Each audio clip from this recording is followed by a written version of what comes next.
What's going on, everyone? So one thing that we've talked about a lot here on this channel is potential starting lineups for the Lakers. And personally, I would like to see them keep the continuity of last season. That starting five of D'Lo, Reeves, LeBron, Vando, and Anthony Davis led you to a Western Conference Finals, and they did that playing like 8 games together going into the playoffs. What does a full offseason, full training camp, full preseason, and a full regular season do, right? I think this also is the best balanced starting lineup.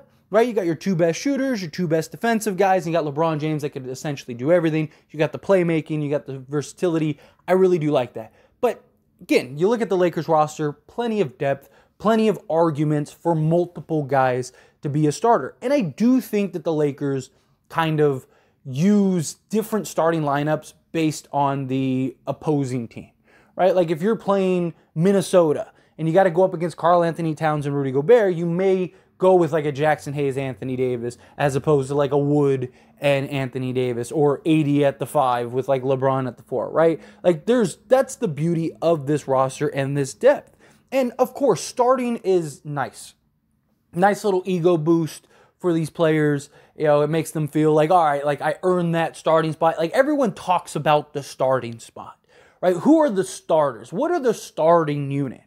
But one thing that never really gets talked about, which I think is arguably as of, if not more important, is the closing unit, right? Like, because again, like you could have a great starting 5. You might want to go with your offensive unit to start and really kind of bust out and get a quality lead.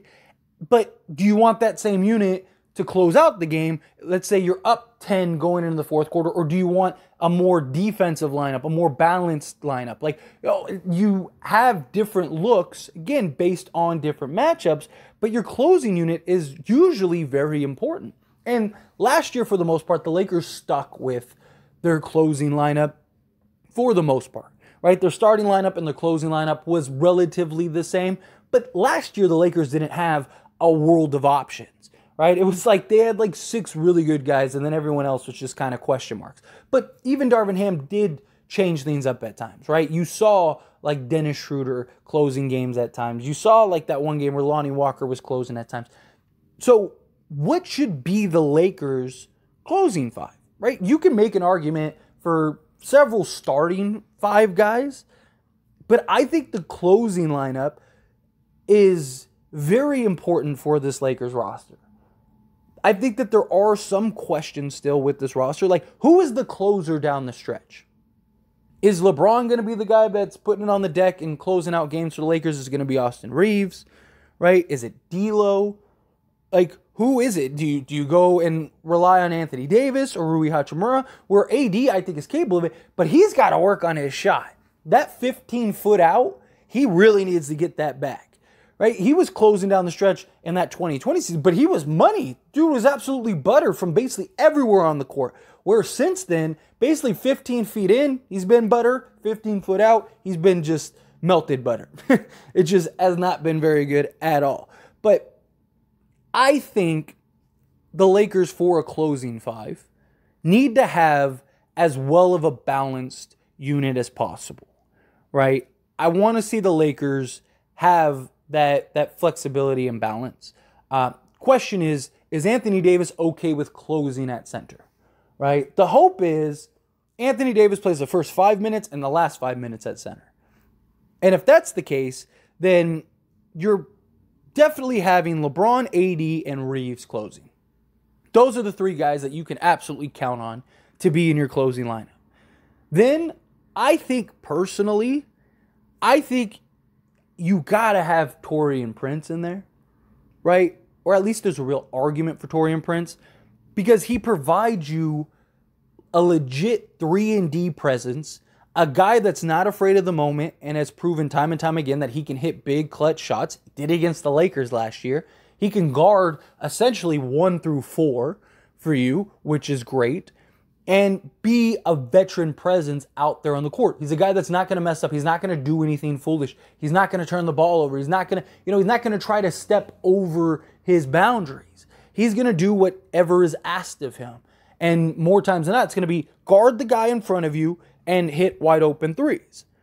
right? And I think that Taurean Prince is the most balanced player for that closing spot on this roster, right? Like, I mean, obviously not counting LeBron James and Anthony Davis, right? Because they're the superstars. But I'm saying, like, Taurean Prince has built a career as being that legit 3-and-D guy that can defend the best player on the other team, but also hit big shots in big moments and isn't afraid, right? Like, he did Cleveland, did it with, Minnesota. Like, he's done it his career.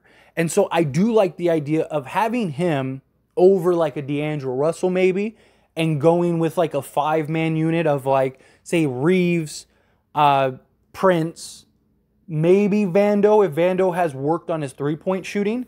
Because if his three-point shot still isn't falling, yes, it would be nice to have that defender on the court, but do you go with like a more serviceable defender? Or do you put maybe Prince at the 3 because he can provide you maybe not the elite level that Vanderbilt can, but provide you some level of that form of defense, but also give you some quality three-point shooting, scoring, veteran presence, and knockdown shots.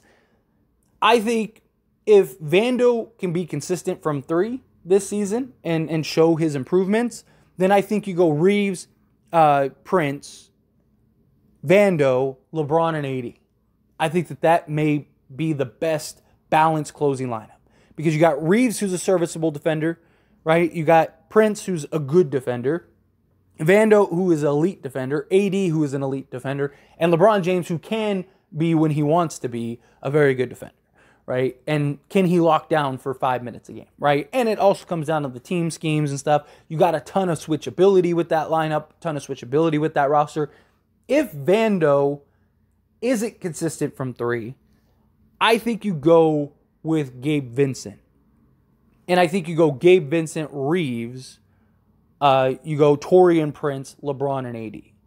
And you get that same level of consistency. You're not as big, right? Because now you go from essentially a 6'8" to 6'10", whether you believe he grew or not, Vando, to a 6'3" point guard. But now Reeves is at the 2, right? And yes, you lose the switchability, but you still have better three-point shooting. You have a point-of-attack defensive guy in Gabe Vincent. You got a guy that can guard basically point guards and shooting guards, right? And then you have Austin Reeves. So you have basically, again, a good defender who can knock down the 3 ball. Austin Reeves, who's a good defender who can knock down the 3 ball. Taurean Prince, who's a good defender that can knock down the 3 ball. LeBron James, hopefully he's not as bad from 3 as he was last year, but he's, for his career, been around 36%, right? So can he get back to serviceable? And Anthony Davis.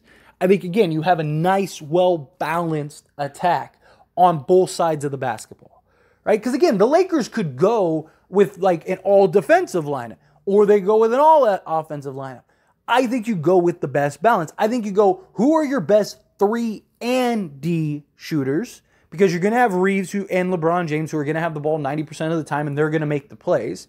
So who are your best 3-and-D shooters? Who are your best spot-up guys that can also defend multiple positions on the other side of the basketball?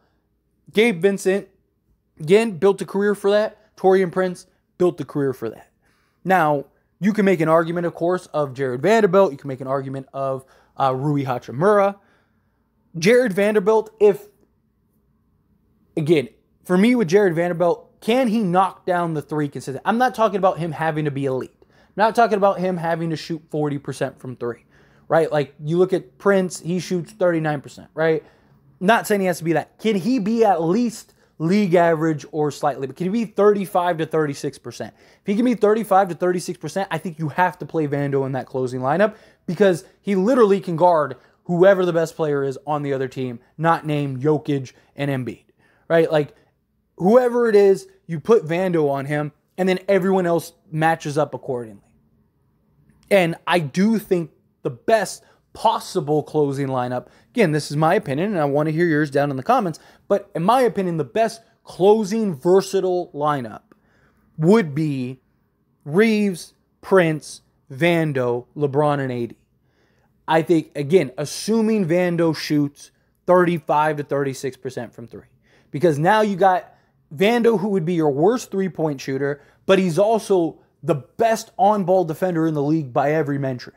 So he can literally limit, because you're never going to stop the superstar players, but he can limit those guys very well.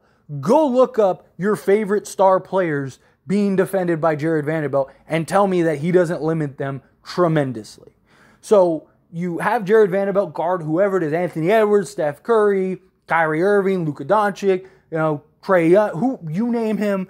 You have Vando defending him, chasing that guy around. You got Taurean Prince for the switchability, the size. You got Austin Reeves getting 6'5", switchability. He's got some good size.